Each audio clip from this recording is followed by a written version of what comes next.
Ancient Celts. In the Late Bronze Age and into the Iron Age, the Ancient Celts were different tribal groupings residing in regions of Western and Central Europe, c. 700 BCE to c. 400 CE.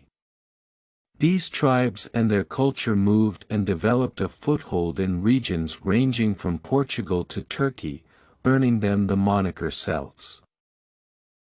The ancient Celts were linked by the Celtic language and shared many commonalities in art, battle, religion, and burial traditions, despite being different tribes and never forming a single unified state. Although Celtic civilization was integrated into the Roman Empire in the 1st century BCE, Celtic people flourished in more distant regions of Europe, such as Ireland and northern Britain, where Celtic languages are still spoken today. The word Celts is widely used to refer to peoples who lived in Iron Age Europe north of the Mediterranean before the Roman invasion and were given that name by ancient historians. It is, however, a controversial term. This is due to the fact that these people were not members of a single state, but rather of a plethora of tribes, many of which had no direct touch with one another. The word is still useful for its ease, but it hides the complicated relationships between many Western and Central European tribes, the overlapping of some cultural traits in time and place, and the isolation and uniqueness of others. The European Iron Age is a period of intense cultural exchange, trade connections, conflict, and migrations. The origins of Celtic civilization may be traced back to 3 prior closely related and overlapping cultural groupings, according to most academics. The Late Bronze Age is the earliest of them. From about 1300 BCE, the Urnfield civilization was prevalent along the upper Danube. The widespread practice of interring the cremated ashes of the deceased in urns and burying them gives this civilization its name. Due to a paucity of archaeological evidence, these individuals remain unknown. Ironworking technology expanded over Europe from the beginning of the 1st millennium BCE to the next 2 or 3 centuries. As a result, iron supplanted bronze as the preferred metal for crafting stronger and more durable equipment and weapons. The second Proto-Celtic group was the Hallstatt culture, which flourished from circa 1200 to c. 450 BCE, but peaked in the 8th to 6th centuries BCE. It was called after the Hallstatt site in Upper Austria. On the one hand, the Hallstatt culture expanded to Western Austria, southern Germany, Switzerland, and eastern France, and on the other, Eastern Austria, Bohemia, and portions of the Balkans. The western part of this territory will ultimately grow into the ancient Celts, as we know them today.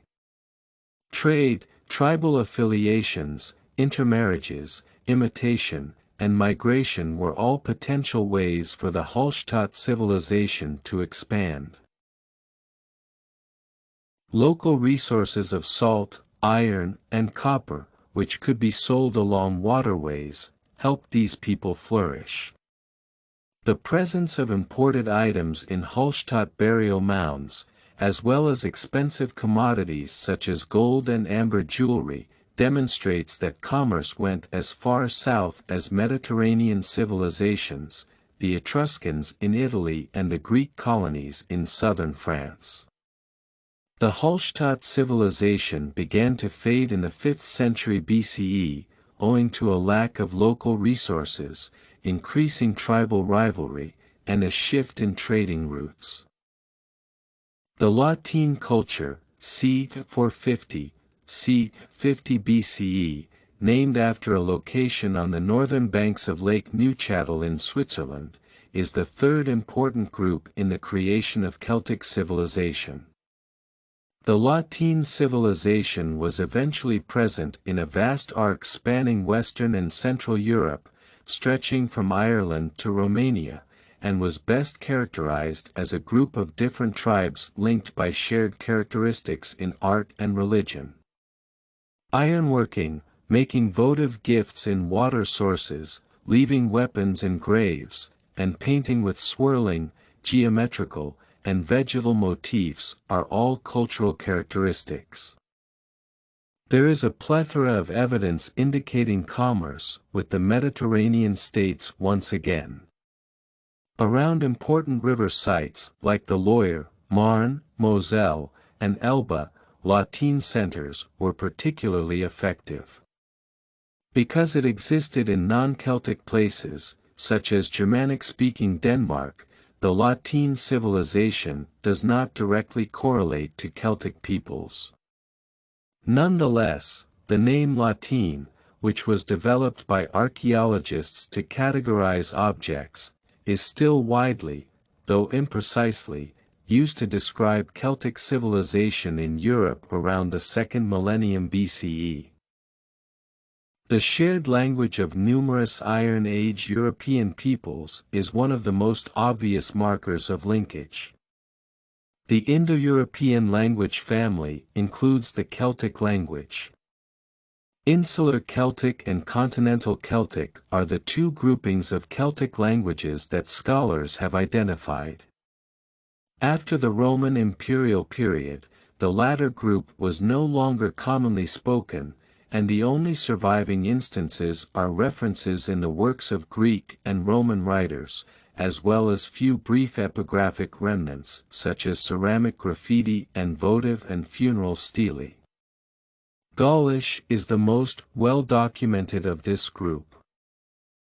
There are two types of insular Celtic languages: British or Brittonic, Breton, Cornish, and Welsh, and Goidelic, Irish, Cornish, and Welsh, Irish and its medieval derivatives, Scots Gaelic, and Manx. During the Roman era, Brittonic was spoken throughout Britain. Cumbrian, extinct since medieval times, Cornish, no longer spoken after the 18th century CE but lately resurrected, Breton, possibly brought by 5th century CE British immigrants, but not directly related to Gaulish, and Welsh, still spoken today, were all descended from it. The religion of individuals we refer to as Ancient Celts is the second thing in common with them. This was a polytheistic religion with many gods, however, because to the dearth of recorded works by the Celts themselves, our knowledge of them is restricted to classical authors. Variations varied across areas and centuries, but the following were common characteristics of ancient Celtic religion. The reverence for sacred groves and other natural sites like rivers and springs. The dedication of votive offerings to gods such as foodstuffs, weapons, animal and, more rarely, human sacrifice. The depositing of valuable and everyday goods with the deceased in tombs, indicating a belief in an afterlife. A belief in the protective power of totems, particularly animals like the stag and boar.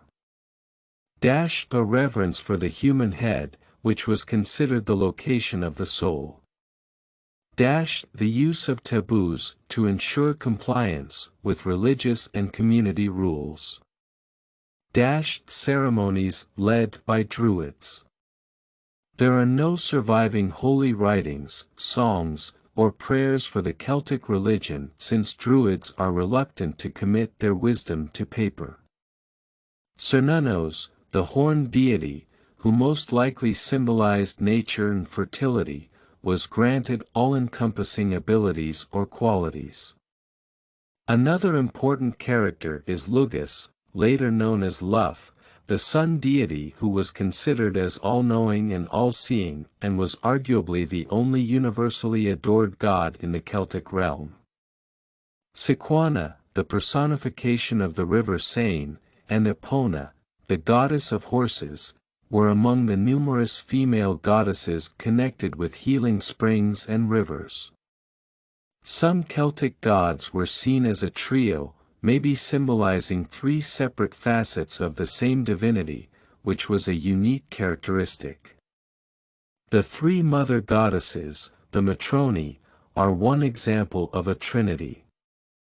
They each symbolized the same ideals of strength, power, and fertility. Many of the various local and regional gods were linked to everyday concerns as battle, sovereignty, tribal identification, healing, hunting, and the protection of specific groups such as mothers and children. From the 2nd century BCE, when Celtic holy places, which were previously only clearings surrounded by earthworks, began to employ bigger stone temples, there was a Greek and Roman impact on Celtic religion.